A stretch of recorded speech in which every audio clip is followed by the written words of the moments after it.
Bienvenidos a nuestro seminario de grupos pequeños.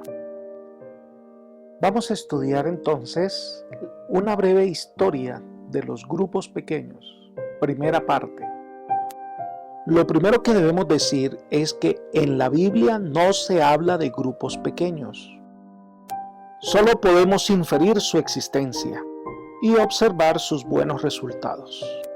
Sin embargo, podemos decir que los grupos pequeños siempre han sido parte del plan de Dios para su pueblo en todas las épocas, Antiguo y Nuevo Testamento. Partamos nuestro estudio en el Antiguo Testamento y veamos cómo la experiencia de Moisés nos ayuda a entender la importancia de los grupos pequeños.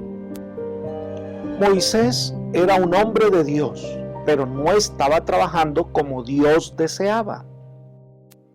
Su suegro vino a visitarle y al verle trabajar, la escritura registra que aconteció que al día siguiente se sentó Moisés a juzgar al pueblo y el pueblo estuvo delante de Moisés desde la mañana hasta la tarde. Y viendo el suegro de Moisés todo lo que él hacía con el pueblo, dijo: ¿qué es esto que haces tú con el pueblo? ¿Por qué te sientas tú solo y todo el pueblo está delante de ti desde la mañana hasta la tarde? Y Moisés respondió a su suegro: porque el pueblo viene a mí para consultar a Dios cuando tienen asuntos y vienen a mí, y yo juzgo entre el uno y el otro y declaro las ordenanzas de Dios y sus leyes. Entonces el suegro de Moisés le dijo: no está bien lo que haces. Éxodo 18, 13 al 17.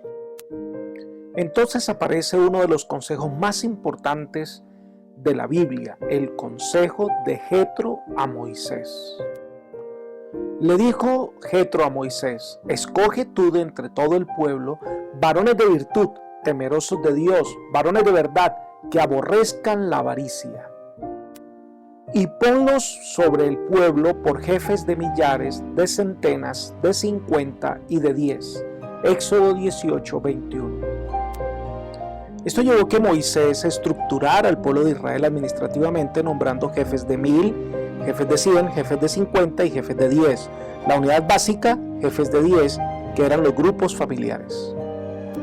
Y los grupos familiares eran el corazón de la sociedad judía, los grupos pequeños básicos.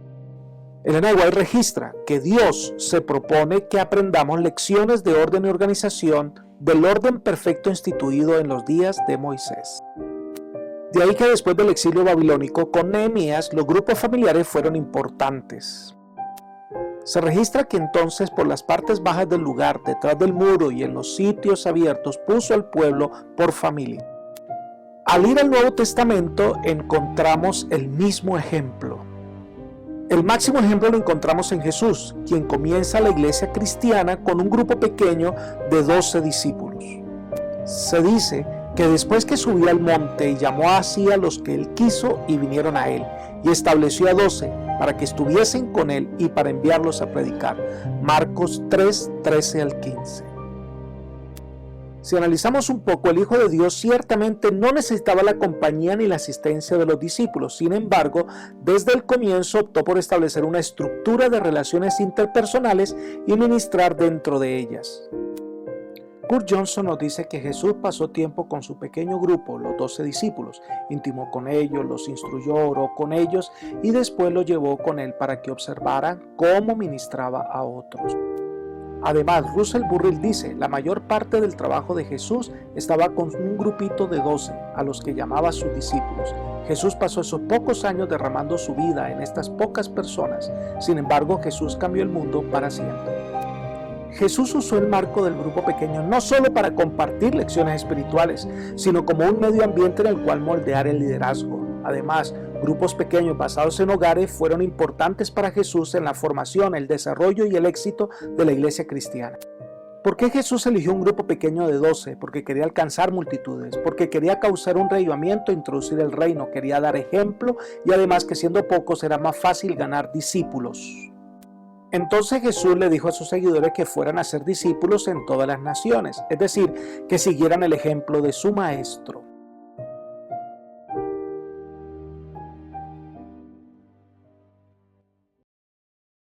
created using Powtoon.